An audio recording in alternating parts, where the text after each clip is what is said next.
This is the Neil Squire Society presentation on self-employment.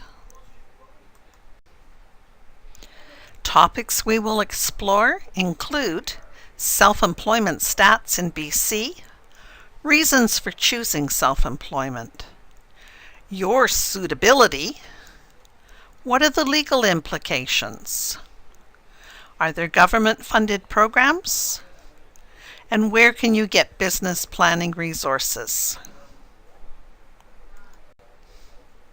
In British Columbia, the self-employed business owners number 443,800 people.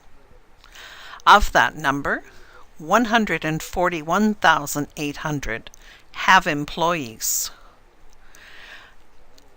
302,000 people have no employees. That means that they're working totally on their own. Typically, self-employed people tend to be older, more often male, and they're more often working longer hours than employees working for others. So why do people choose self-employment? Well, each reason is as unique as each of us are. For some people, it's a strategy for accommodation, and that could mean you want to have a reduced working day. It could mean that you want to pick and choose who you work with. It could mean that you want your job to fit your demands. It may be to fulfill a dream or a vision that you've had of what type of business you'd like to be working in. Or it could be as simple as you want the flexibility of working either seasonally, working weekends, or maybe only working part-time. The next thing you need to think about is how suitable you are to be self-employed. So ask yourself, are you a good self-starter? Are you self-motivated, or do you need encouragement to get going? Are you determined to achieve this no matter what? How comfortable are you taking a risk? After all, you're the one that's going to be affected by this. Are you resourceful? Can you quickly find the support that you need when you need it? And are you a quick learner? Your mistakes are going to affect you directly. So some other things you want to think about, because you're going to be a one-man band, is are you good working on your own? How are you at dealing with people? Can you sell? Are you a good networker? Have you established a way of supporting yourself while your business gets its legs underneath itself? Are you comfortable dealing with uncertainty? There's that risk-taking again. And are you an entrepreneur? Are you willing to be the janitor because you're the only one to do it? If you want to self-test, the BC Development Bank has a great entrepreneurial self-assessment tool that you can use. It's free, your privacy is respected, and there's no right or wrong answers on this test. But it will give you a better measure of how entrepreneurial you really are.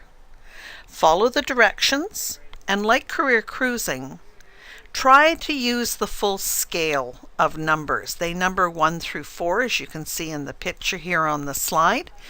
If you use 2 and 3 all the way down, you're not going to get a very clear picture of what your potential is. So go ahead and click on the link, go to the website, and try the questionnaire yourself. So some things you may want to consider is self-employment really the best way for you to get where you want to go? Sometimes I recommend that people who are interested in self-employment go and work for a couple of different companies just to find out how they run their business and to get any valuable information that you may be able to use in your business. Do you know what sort of business you want to start? What are your interests, your aptitudes, and values? You've examined those in this program, and can you apply any of those to starting up a business? You really should choose something you love and you know a lot about. Passion is what's going to make this move forward. And before you start that business, ask yourself, should you quit your job?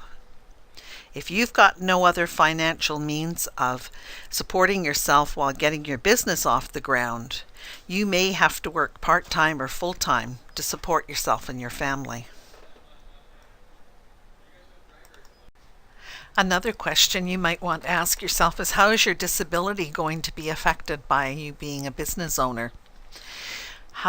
Being self-employed and a new business owner, we know that you can earn up to $800 a month with it, no clawback from the province.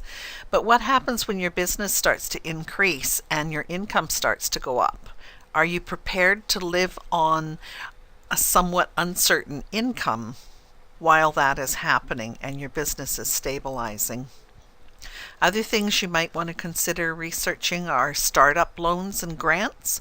There are a number of different agencies and banks who will be willing to help you with that. Remember, you're going to be reporting your net and gross revenue to the provincial government and the federal government. There's a lot of bookkeeping involved in having a business, and you either need to find somebody to do that for you or be prepared to do it yourself. And finally, have you identified the accommodations that you're going to need to operate your own business? If you have, an application to EATI can help with getting that equipment and getting it in place when you start your business up. Other important points that you need to consider is, what kind of business are you going to have? Are you going to have a sole proprietorship? Are you going to be in a partnership? Are you going to incorporate your business? When you're in a sole proprietorship, you are totally responsible for everything in connection with that business. So if somebody sues you, they're suing you, not the business. If you have a partner, you're sharing that responsibility. If you incorporate your business, which costs a bit more money, you're insulated from anything like a lawsuit or other financial challenge. You also need to consider registering your business name and making sure you're not using a name similar or already in use. You need to apply for business licenses, and if you're going to be operating your business in more than one city, you need to make sure you've got licenses for each of those areas or regions. You need to set up a system to pay your taxes, your CPP, your employees, their EI, medical plans. All of those types of things will have to be set up and initiated before you launch your business. And not many businesses these days can get away with not having a website. So there again, you need to have your URL, either .com or .ca, set up for your business so that people can find you, because people use their fingers not in the yellow pages these days, but online. And last but not least, consider setting up a blog or joining a social media site in order to raise the awareness of your business and what your business does. Something else you might want to explore are self-employment programs. There's a wide variety of programs available to you, but you have the advantage of being able to also apply to programs specifically for people with disabilities. So the first program I want to talk about is called Community Futures. And Community Futures provides a variety of services, including business development loans, technical support, training, strategic planning, and feasibility studies. So click on the link and check them out. The next link down is Entrepreneurs with Disability Program, and this one is developed by the federal government. And when you connect with these people, they can provide you with access to a network of professionals and a world of resources. The program provides business information, training, developing, mentoring, and one-on-one counseling services. So give them a look. And then the one down at the bottom is called the Vancouver Foundation. Some of you may have heard of this before.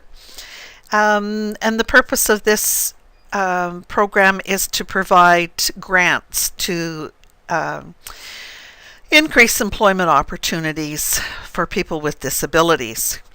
And there's a variety of services that they can assist you with. So check them out and find out what the eligibility requirements are.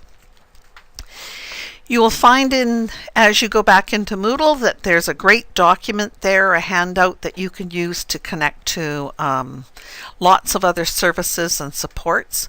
And I would encourage you to take a close look at that if you are going to pursue developing your own business. So this brings me to the end of our presentation on self-employment. If you have any questions, please ask your assigned facilitator. Thank you.